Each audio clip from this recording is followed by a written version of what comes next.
But, heaven forbid, any other crime happened in the city of New Haven. And we clearly understand that the explanation coming to us from the people sitting behind those desks are calling those men and women African American, Latino or Hispanic, or Asian.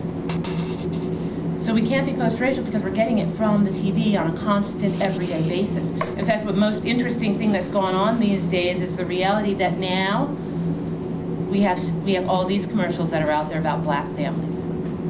Have you noticed? McDonald's never cared whether a father was in the picture, white or black. And now we have black men taking their children to McDonald's. AT&T really didn't care who you were talking to. But now we have people connected and talking in different languages all over our TVs. So if it did not matter and we were truly post-racial, we wouldn't be seeing these changes. We know that there are oftentimes happening where we turn on the TV set and we see a changed factor. We even have a fully black cartoon family. When I was growing up in North Dakota, we had my friends and family only knew 2 black people. If you were not the Cosbys on TV, you were the Youngers in North Dakota. That was it. And the Cosbys did not look like the Youngers. My parents did not go to college. So the idea that you were going to be blind to color was a misnomer. And in fact, I carried on my shoulder every day that each and every white person I met I may be the only black person they ever meet in their life. The reality that when you are growing up in a community where you are the only or one of very few, particularly then when we didn't have technology the way we have it today, you have a much keener understanding of what that interaction is really all about.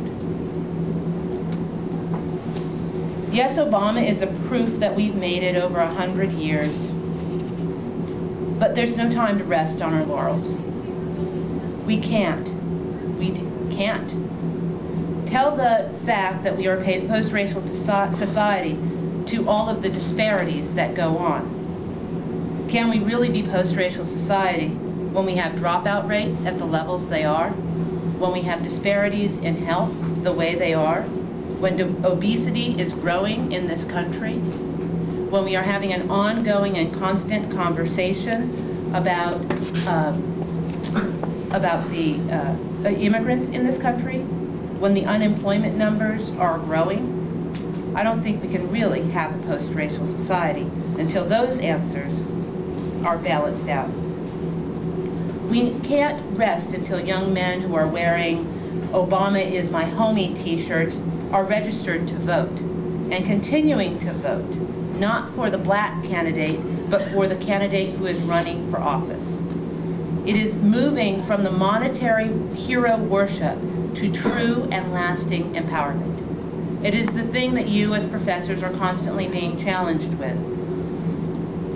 As professors, you influence the minds of young people.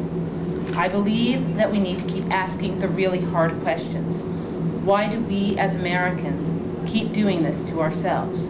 Why does our public policy not actually get us anywhere? Why do women, who are in fact the majority and are so often pitted against Latinos, blacks, Asians, and gays when it comes to getting a seat at the table? Are we ever going to be a post-feminist society? As if that were really bad, because you understand, in asking the question about whether we're a post-racial society, we start asking and creating the slippery slope about who's worse off. Have we as a people of color even lowered the bar? Do we hold our colleagues accountable while supporting them? There's an ongoing conversation going on about affirmative action and whether the bar is lowered, and I understand that is some of the premise by which some of these conversations started. But the reality is, if we do not hold the bar up for everyone, we lower the bar for those who have stepped up to the plate. How often do we really confront our own prejudices? It is not just whites, as I have mentioned before, who discriminate, but within all cultures, we are finding levels of discrimination. And do we hold our cultural icons accountable enough? I put this on the table only because, as many of you recall, the incidences of domestic violence have been on the rise. And when a very famous singer was hit by her male counterpart, America went, oh my gosh, isn't that too bad? And when we polled young people on that, they said Rihanna had it coming to her. 52% of young people said it was okay for that to happen. And what are the distinctions within our own community that we are really willing to come to? If we keep probing and keep asking questions about color and class, we keep it in the front of the conversation. You see, when we don't talk about these issues, we assume all is fine. You see, when Obama got elected, we assumed all was fine until it wasn't. We never really asked the question. There are a rash of incidents that we have seen reported. You know many of them, I know many of them, but we didn't really have honest conversations about them. We just read about them in the paper. Barnes & Noble's display of a book on monkeys right in the middle of a display on Barack Obama and books featuring Barack Obama. There's an increase in gun sales since Obama was elected. There is the rhetoric of ongoing language from the teabaggers throughout the country. There's the lack of respect going on by Representative Wilson yelling out, "You lie." Unless we go to the most obvious, most recent round of racism that filled up the TV screens, but nobody ever truly had a conversation about, around Skip Gates' debacle. You recall this debacle, the cliff notes go something like this: important, well-educated, but jet-lagged black man gets busted for no reason. Even more important, well-educated, in a fishbowl, black man defends him.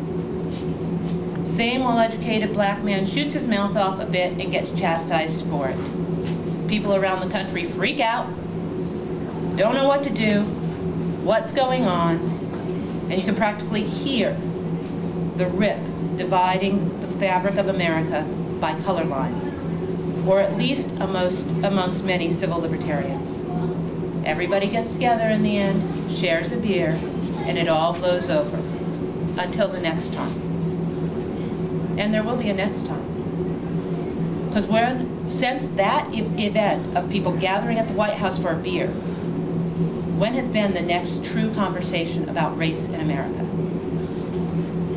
We haven't had it, but we've had several incidences of racism shadowing the conversation. Diversity is a key part of this conversation. When we talk about, are we a post-racial society, we are often talking about the fact that we are dividing this into race.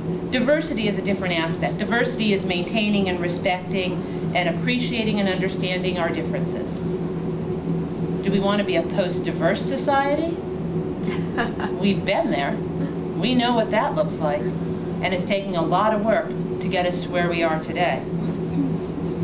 Sojourner Truth told women to just take it at one time when she talked about power. If women want any rights more than they've got, why don't they just take them and stop talking about them? I would propose that for what we are talking about today. If we really want to have a conversation about race in America, then let's just do it. Let's challenge each other in the most uncomfortable places. Let's find out, what are you really racist against? What don't you like? What aspect of this world makes you uncomfortable? Do you clearly accept gays, lesbians? What does it feel like when that person who's uneducated gets labeled as your race? I can tell you there are